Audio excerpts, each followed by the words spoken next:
বিশ্বজিৎ চেতিয়াৰ নেতৃত্বত জ্যোতি বিকাশ জাতীয় বিদ্যালয়ৰ দল, শ্ৰী বৰুণ চেতিয়াৰ নেতৃত্বত লাহিংগান উচ্চতৰ মাধ্যমিক বিদ্যালয়ৰ দল,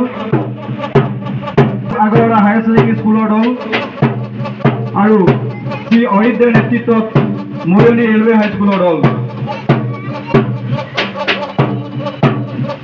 আটাইকেইটি দলে আজি অনুষ্ঠানৰ মুখ্য অতিথি তথা মৰিয়নি সমজিলাৰ নৱনিযুক্ত সমজিলা আয়ুক্ত মহোদয়ৰ অভিবাদন গ্ৰহণ কৰিছে।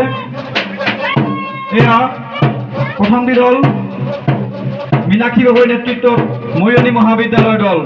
আজি অনুষ্ঠানৰ মুখ্য অতিথি লগতে বিশিষ্ট অতিথিসকল তেখেতসকলে অভিবাদন জনাইছে।